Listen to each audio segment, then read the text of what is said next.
ni ala ga yung pa ne kur cha pa ne pal kur chicken kur gor ke no kan rek. What about today? Chi ga yu chi ga ja len ko kur. Chi ga ja dot jok. Cha lar ka bai bolun. E da man nyam ba jok. Da man jak ba nyam. Jen the same thing ka ji kain ka ga ja kan ga jok. Ji na ter kan ji kur right now. Ji ga ja ki ne number 2. Ki ne nyur ba. Ni ter ko re ji kain ka ji na ter. So la te get time ko bramme ki kur go be gwat ben be kor better. En kur ter ji na ter kan eter. Ke tam to kontin 20% to kan e meter. Jen the same thing let kan e jen same thing le ne meda. Ji kan ter dung dien la jin na ji ga jo ro dien dung da kon ji kain dia ter kan.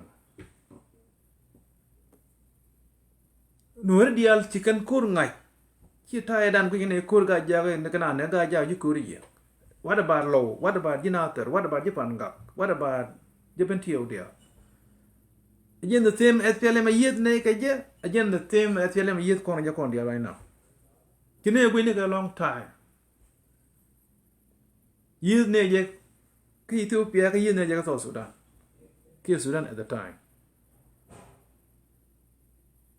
Eric Dan Kondia, Kiriak, you can't Kiriak Gajan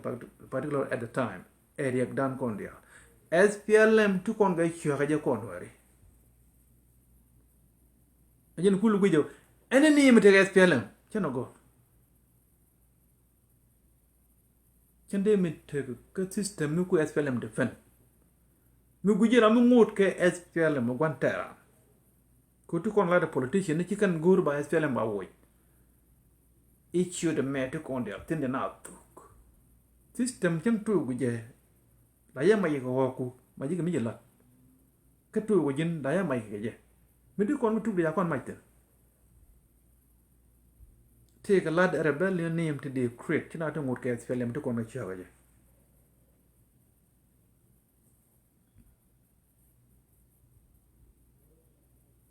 The man, Chakon the Alchuk. Menen amaken ye ka tsele medan no hi ne ala medan ba wo ga jam yi de medido mu yi de kum je ne gwin ne ji ne dia lo gwi right now je ne gwin ne me jel ga jong ran ke gabam ke movement ku to ne yan mai to ge ji ken ja to ngto do la kon ga ja ji ne yi de kur me kai ram mi ci pa mi ci kan kora la che parui Kota medan ni jekan doi main dial ga jarang dial tegoten. Caran bir. Rang dia rang ke lu tegara. Keta medan rang kan nuar ke lu tegara. Tune ga mai dial dan ena tok dur. Kur ni la gas pela ma kur bai bai. Nei kene kai. Kene ngwen kur jala kur ga ja kur dia. Ko caran bir caran toy. Mi toy mi jini toy by birder bilu so na me agent to content right now agent jina tere jego agent lo wo jego jipan ga jeg management here dia ram kan yi to duon kan yi gas pelem right now cha very active chikete rang ki ko chikan ko ngai ko kul mi chinye ki na ni chang ki ko da ngai ko la yang yi go yi ti ko ni cha na me e dungdan ko on dia SPLM Chaya pinya ganda nuar. Mi kuji tuk de kiyitang. Yadja pinya ganda nuar. Why? To con get tribal conflict ke diangkane. Ti kon manage ko ti kon diangkana assimilate to be a nuar. Ti kon ga assimilate. Ti kon landin kan. Ke nuar conquest. A social move kene dial we more. That's why I made John Garang ya kainga bui. Chicken kai bui again Arab, kai bui again the Noel. You make you know, you hear man deal to know, what you want to bomb Noel, a content again when ban letting again. Can God, the way they can deal in Coleman Yanaga deal, take we generally can chicken go to make an Arabic day, chicken or because one can tell you one of chicken work a little yellow. Lunian joke, chicken gore. Education, then youth can again the Noel, chicken use again Arab. That's what destroys South Sudan today. Then let can we call young Talba cake and the John Grant jump to tell you what Cornugai, the lake here Cornugai. na me tribal war ni go tuk de burai na political mat ke tin e tribalism God let can revenge ko je nuer ne assimilate ala na kan ka political can he can power reject then they will use it against us. This is what destroys South Sudan ka yan kon mite gram te ngen motor badil te kel ke system te gujo menua ban miti ga ngede guji ci de tin chang ti ga nget pat chang ti tin ci buroi bibet to te ne te nget ka ga system they can never talk cham gani you can ngai ken man rod nemme ke tudde a tribalism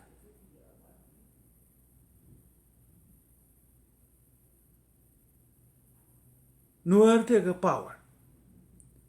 men yer power an a political community ne ko ndial take political ke nywan ke weak in nature ke ne de nung rudian nok kan man nok kan rodian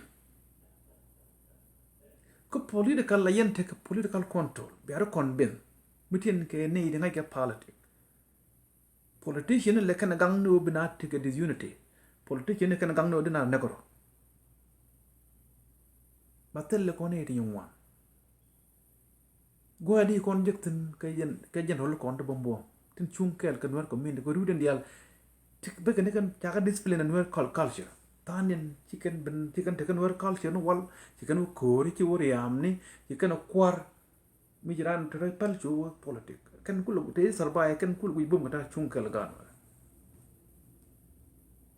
mi ko yin ne dial kon lak ke pol ne la politician no kon we get look at them they tanin je te FID ne look at them. It doesn't mean that you take a FID within politician. To be a politician is natural thing way to nature that way. I tell you. Me tell you, check way check ji. Me jin smart be pel. Kiki mat dwell gorka benar lo. Be gor night. A jin is very a student.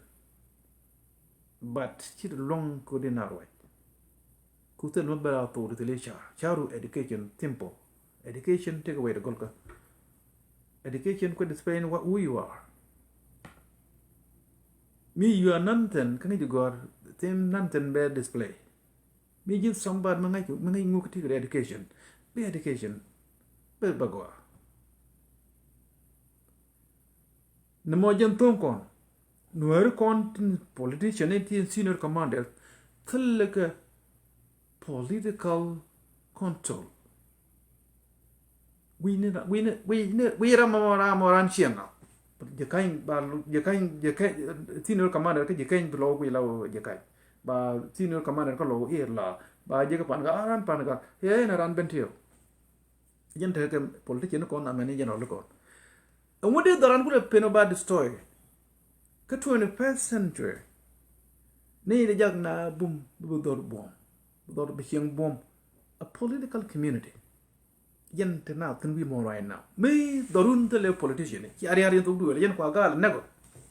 menaga ga no ri mu wi yere fan ga ya nak mu wi yere lo ga ya display ya nak mu wi yere ben tiu ya da ya destroy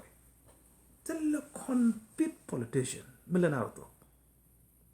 ne kon logoro ginyiro ko rodin kam ne ke wi ta ba no gwan nyiri mu wi te to mo longa leni no ko ko ma longa leni benar la to ni dia lagi ni macam ne te mo longa leni ne to la ngak they don't even unite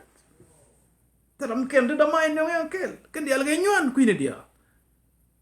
we are supporting zero people bana maindan la gwa ku me ken kon dan criticize us in ci kon gontaran ba joy gontaran ni kon ba joy ke nyuan gontaran bane joy ke ne ti chung ko nuwe ke te riet ke ngai malet ke ne ke te unity in term of politics ci kon bang ba support ne te menang to go na Naath ran mi nyuan ya ngai nyuan why ba tam with ke nyuan gur ko na ma de na no a chang ni chiek nyuan ka mi chiek bum ke gwe jada na lok then why not tell a leader pi kon ram de na no kwa kel man gor kon da ja cha gor nyon mi jai kwa ber ka te man nang ka wa ka che do pel ka te le man long an non cha de gor sis ne di chub pa ken dang gol di ti ich pa ken te do ma de ran long ka lem ko belat ko rai ke war ka ko. This is a worth of time.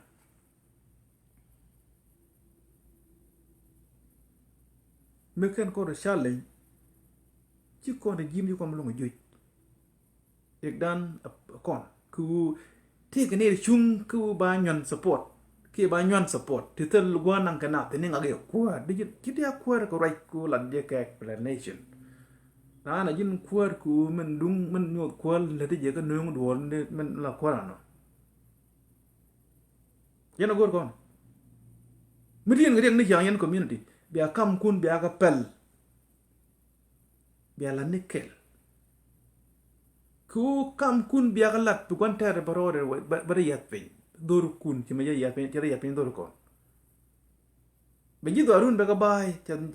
ne kon ja ko ko yo ajen kul ku ma kal ko ta nun ka mai dia jen dak rai lo wi je pul jang ajen dak ben tiu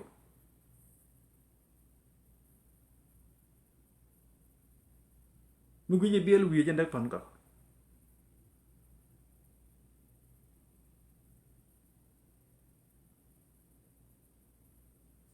Kon, cuman right, just talk the talk. Cuman blame ni regime kau ada, cuman men de regime joy, cuman gue jahat kon. Jadi regime terlelot, kon koro, terlelot kon ke chicken sandwich. Ko ci kon bang de support matam gwa nang konten kon ba ci kon de ter kon loy kon ka fialam ken idea tun ngolo den ka fialam de go loy ku jubbe ka fado salva ke kon idea lu ya don na destroy as fialam ne gwa ba tele ni mi chole as fialam gor kon rebellion name one ke cha ko long ko to de kon chole nuer national army nuer democratic movement chất đa rồi cho đa rồi nung ăn mi con mặt quả cái làm nữa đại địa ngay vui mò chỉ cái TPLF Ethiopia Tigray People Liberation Front why not the Nuer People Liberation Front cái Democratic Front ông ấy con là mi con chọn cái guru con làm cái ông ấy con phải lông vui mò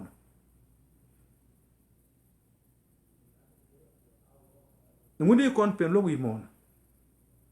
nên mẹ cái nó lôi nên những ngoan cái nên những ngoan cái nó lôi yên nên mẹ rebellion. Oh, benata kamal. He got nonsense. We don't need nonsense community. Which all he got. Ke African Union. Ke zero. Ke talagalot. Jam kena you ke name of peace. Setelah malam ben dan kita nama lok. Ke Western puppet. Di you kena moy an you di album bola na Western agenda. Talagalot. Cende ultine yang jale la representative. Dia raja jek ke. Ko Ethiopia ita ko ni kan mulong alani Kenya te like in dispute kan mulang Medan kan mulong alani Sudan te ko Libya cha ko banak what did you do about it menagal Gaddafi ba banang ne ka Africa what is your African Union what does that mean cha chong ya jamule te ga deng kan lo kan African Union ke higat ka ngani ka Western agents bang ba we look at the African Union take a summit wa la show of talk of nonsense wa cham niyo ko tali chuna rodin your excellency miraro de ye bai patet your excellency waste of time ka long speech for nonsense African Union to melat ka African continent the so-called IGAD to melat ka East Africa any government, any organization in Africa, whether West Africa, Southern Africa, Eastern Africa, Central Africa, any organization who could stand for African issue, it's me like do like Africa, you know, okay, nonsense. The quicker no more, and they write more, you know, ideal way on the make your letter, and you will. Men bi long u bar dan mat tele mal ma gor kon ke regime to ko tele mal ma gor kon ban yong ko gor bum ka we mo na nyon nya jen go regime ki kan te kon wanga gar kon nek ka kon display jen the same thing bukan ek fek bana yong ko bana kaidor la rab pull rebel movement bana create pala pek yen di albana ga fel bana to la ga nuer na la mi ki na nuer na movement mi ci ko no gor ko junu bana to ngon kon ti kon ga big kon number 1 public in to Sudan de kon longoro pala wona te no nation te no nation go we don't need no nonsense no nation for what a problem me kon nyo pujo la wa cha na mi na de lok me mo na division ko cha na support te no nation no go ga ya ngudi kon karara so Sudan me te kon ko no ne de bom na te ko kon cha kon na ka de ber kon te me cha le no nation de chapal na ga long time me la me ya kon no ga union ke Sudan kan kon chong la no kan malat ni no nation any tribe nation ban del te unity kene na kon mi ken kon ga joy ka ba ro chi kan ba understand mu kon mi ko mu le je ni kon no ka kon chong la country ne kon ya na ban ga jegde ban na cholo di ko ji kon chong la country chi kon mi je ban no yir ke ka so Sudan ban wul jegdi ban dil yir ke until ko no mu ba ko lo ba kan wul ja kai wrong idea kan it ngot ko support je ja mo am je give up ko je do lo ngani na me pai tuo here 50 years ago pai tuo ka kan de grun wal die de na ngwanga ni grun wal die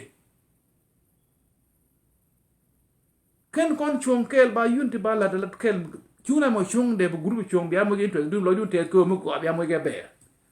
na mo emotion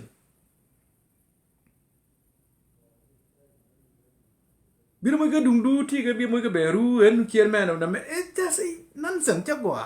en ta ga media kan kon de to early kar mo ke movement de guy bol ba te ge mu no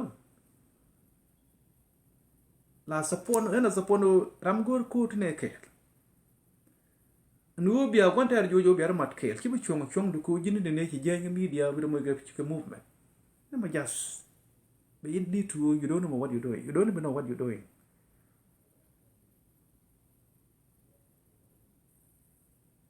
na mere dan ko dial ke chona tuk duel a man chen ni ngak ni ci na nek gel ke la salva ke no ran ci lat mi wi lat jin problem you don't know what you're talking about regime take tubul dang waro kan war dia to support we are equal 50% ke 60% ke any kind of percentage we all equal in supporting self care kon je ken mete ne nak lo te ne ko ne nak ko ne ken nak no wona ko bul kon dia tram lor ran ci way ko social media te to dul ba blame ko nakana kon dia nekor kon dia to kon quit self care too kon ni den lugar regime chan chonkel ka jokel ka shokel ko way kel ek dan bana describe the same way bana describe the kel roya wala wala yurun nga roya molga lat kon the same thing ajen break down to mat ajen no ngi kwa kel mi cha mat bia redun bia nyok bia joj nge so namo ajen balar kon ka quick dung so Sudan na me chole ter aran chu wie ungu aran ti ba ke emotion tel emotion no goroten pero pin chari leni je la ramme de ne bina no ngwa kel men din jen be kon ben gwa kel number 1 priority be kon dial ben gwa kel ban la ne kel kon ne dial goro ajen number 1 priority ban right jode lo yin kon ke ne yir unite men dui ken kon ga je uy kermat men dak kon ping je hotel kon kor gul ken kon ter kan ti kon ko ter kel mu ter kon kor kel ken kon de joy ko de kon te mol je kon gwa de kon jet udan loy dan kon dia law ki kel u ban gor kor u ban new rebellion ni non SPLM ban ne established bi pek ni dial bi chung under one thing ku na me rek dan me tie ni lat business ke je mi ku je ti ga nuer politician te lanni business kare no legen pis mal ko bi ga chung gu li kira ma chung ka ngak kina mat kel ko gur kan business kare no re bi ngai ni chiang na mo la to ga re ka men na ni chiang na te na ne business kare no do ni an ba da to ke ja nya long ka quick to Sudan ba wo ka Ethiopia chen ba ja ni Ethiopia ba la kwei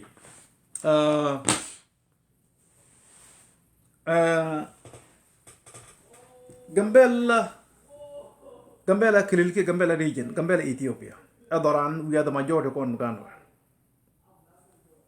we are majority lain kon tu de lang wan ko kya ko tu de lang de ka Gambela ne sha we are the majority tin ngai ki Ethiopia no are the majority ka ken kon ne kot kre nyal kam Gambela ka dis back and forth la ya tiang no te lam lain kon buin we down so we dan kene dak we ka bar tene kan ke leader ko gwa ba te ko kwar baro ni me cha mangis to cha yo until now to kon kwara o ke kwadjo kwaro te ka 7 president ka Gambela men yere Gambela ka bar kimen yere Gambel bar me yere kan Gambela ja e nyuen a disunity kan nuer konta ta Gambela ko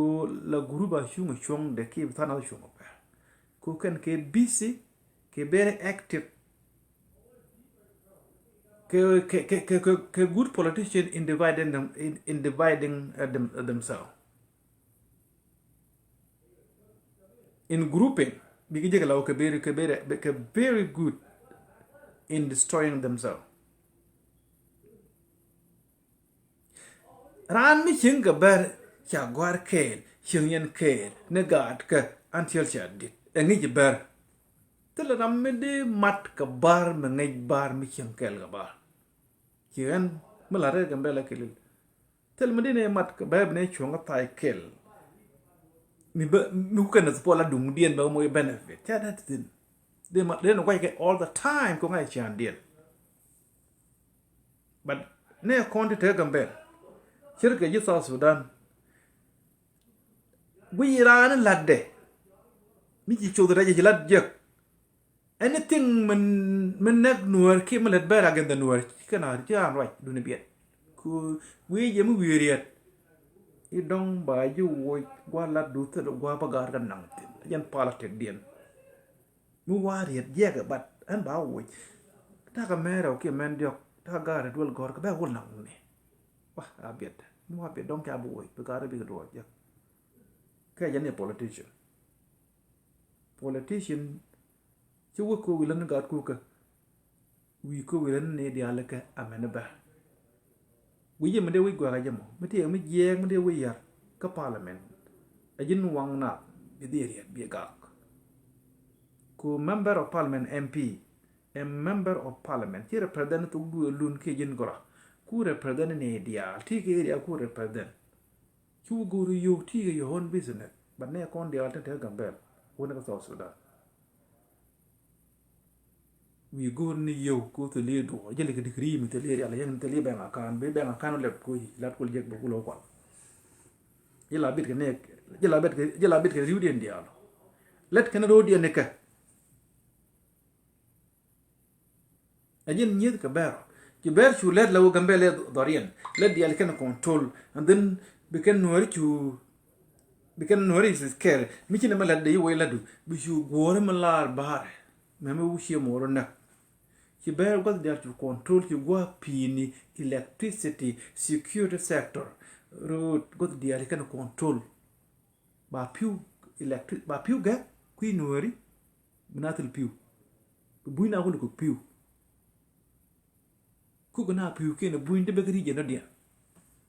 tene gwa pin tene ba tin gan buin bikan control buin bikan kul ban gane ken ke jiok to rok ke mol ken banan piu kam shari to kon ke MP tin nuat lek te kelil ka bar kel na buin they say nothing about it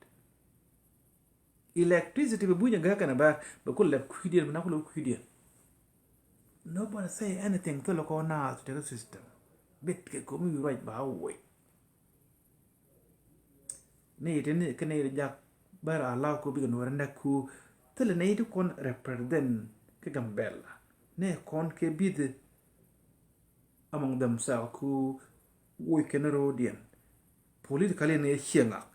Not the yang shinga kickatera nay one ka shinga ka chicken me why didn't want to get ban and let it quit and go away. Again, politics dear, but better to much better use the way more. Rudy and the other could all can fit in politics yet. They still the Andrew Gorka did a degree, did a master. It doesn't mean that they're a politician. To be a politician, here Jack who fight for God, which you are a politician. It takes time. But the education is still by a more connotation, by a more job taught your job. She's the head office of something. The yellow under secretary who learn how to do politics. Me to got a man politician. Why not training? Be a learn. I'm a politician and I'm a judge can go. Canadian, judge me and let among guests to what take a lenny. Politicians because they used to do this for a long time.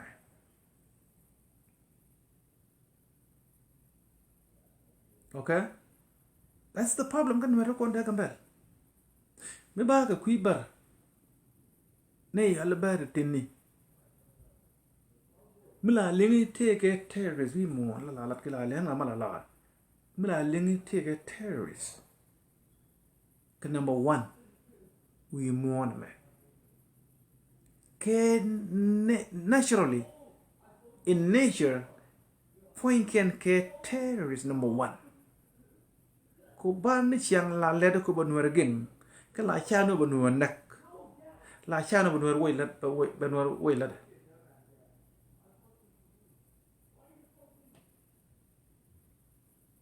chiga ne de dina la kuma go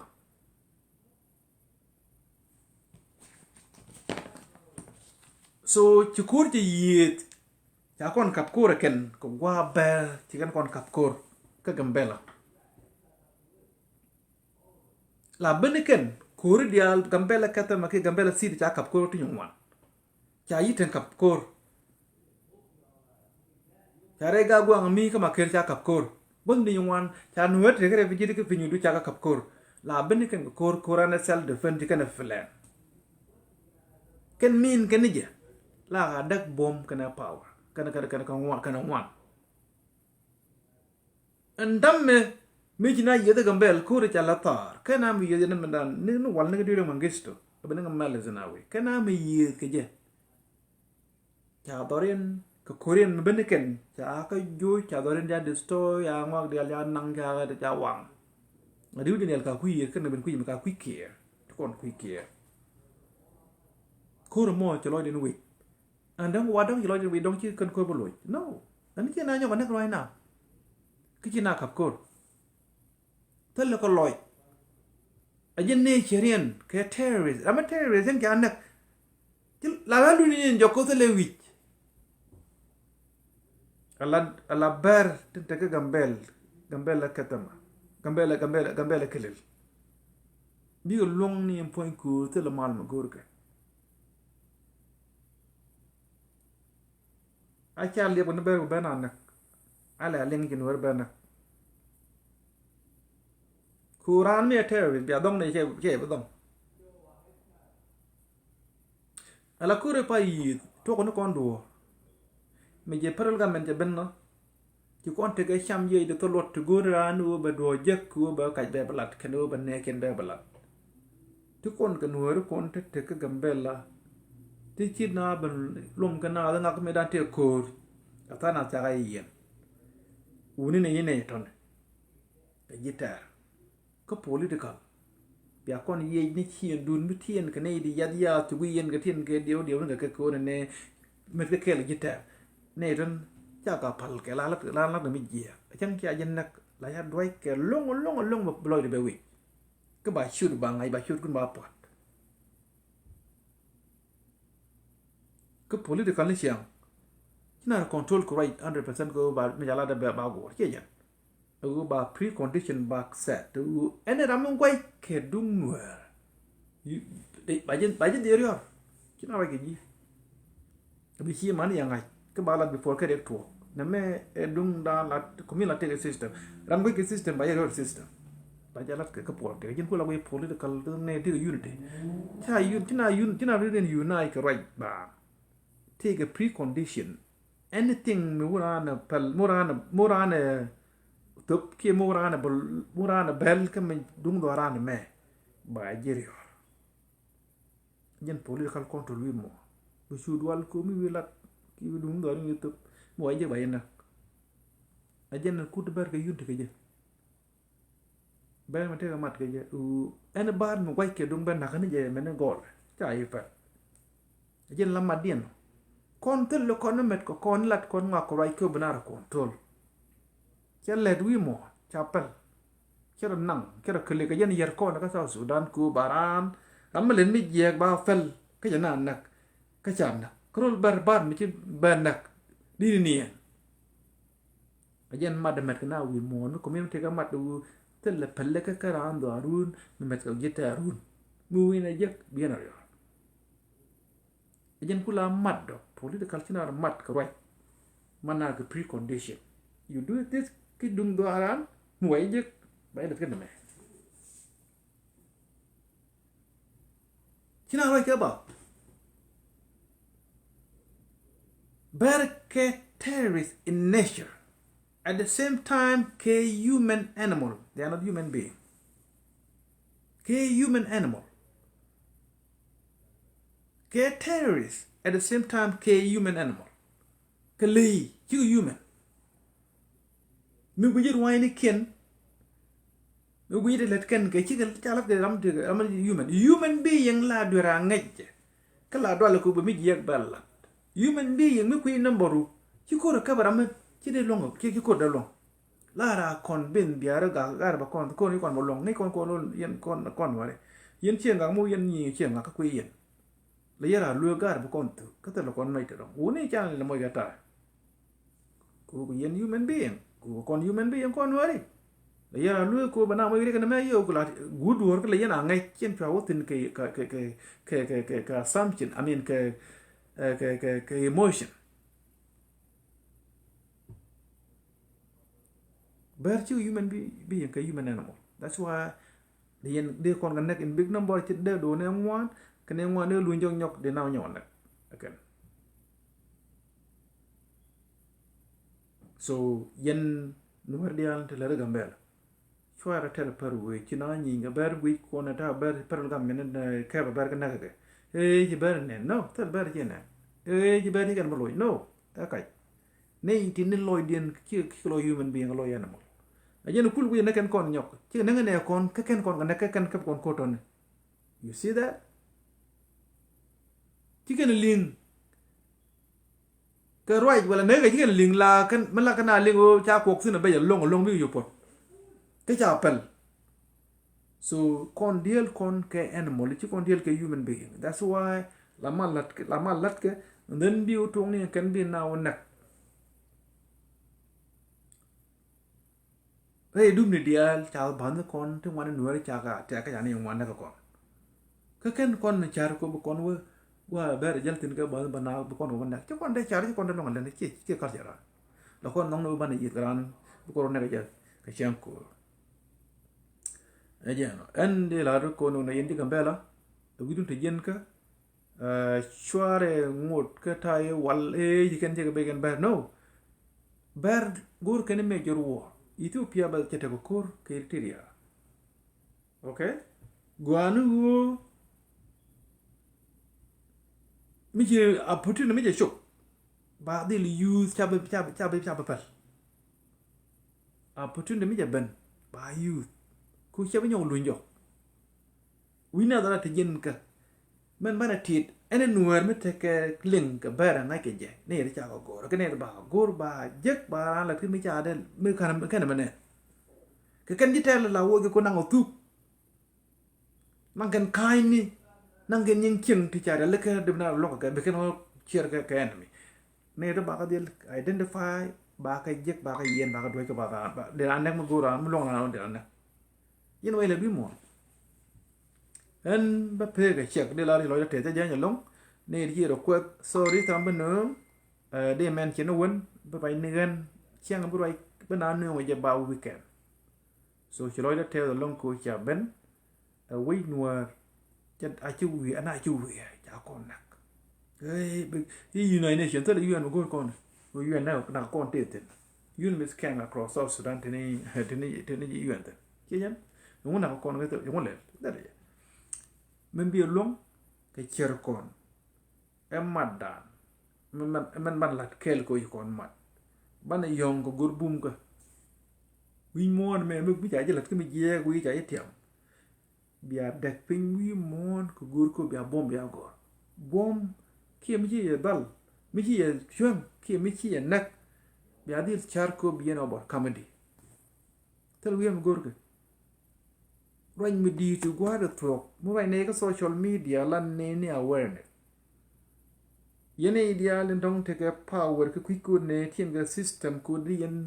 rebellion di yen lead so la ne je madde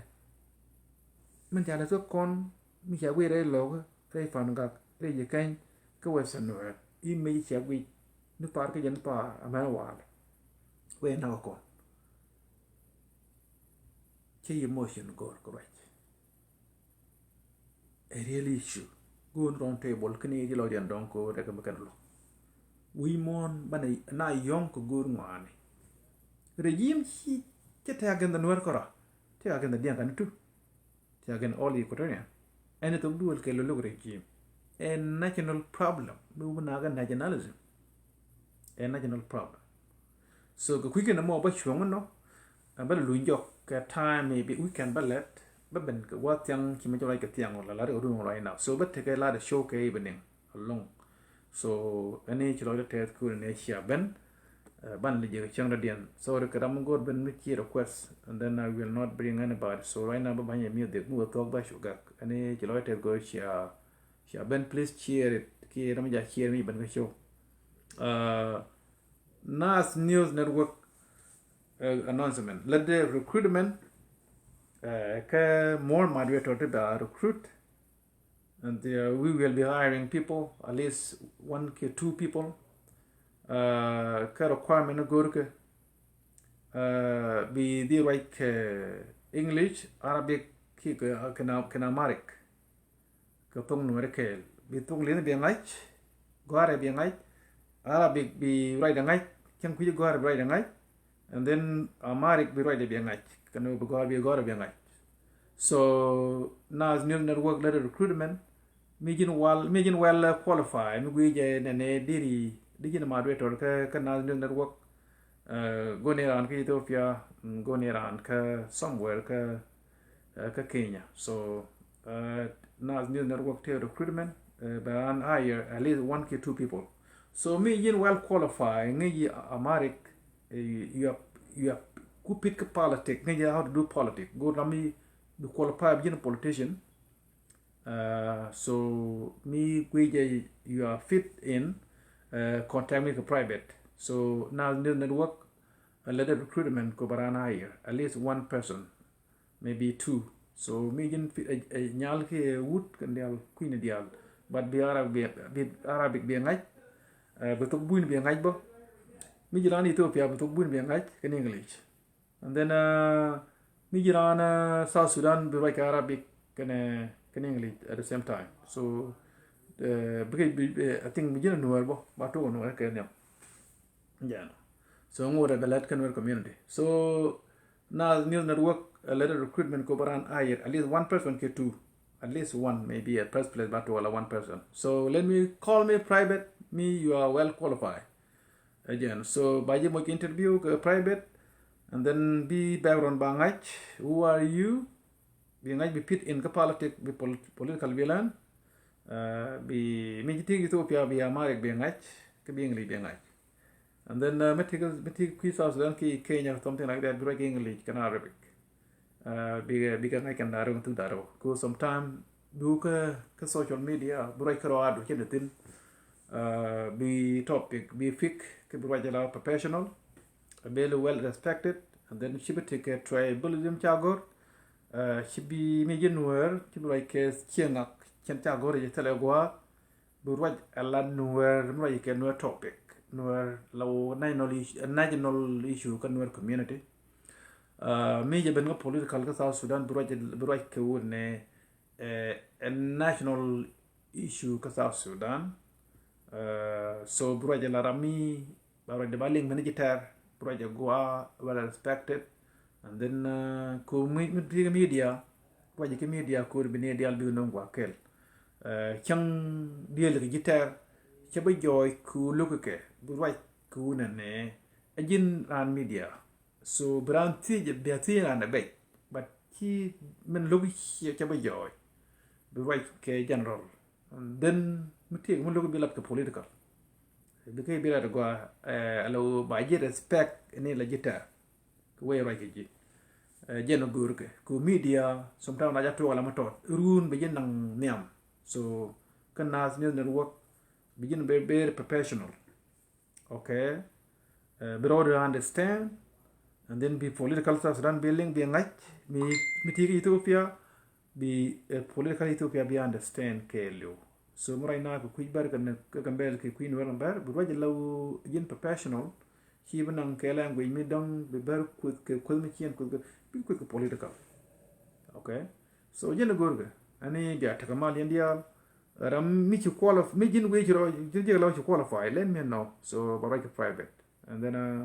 mi ci qualify and be higher so then be news be control mi ta show ani ga ta kamal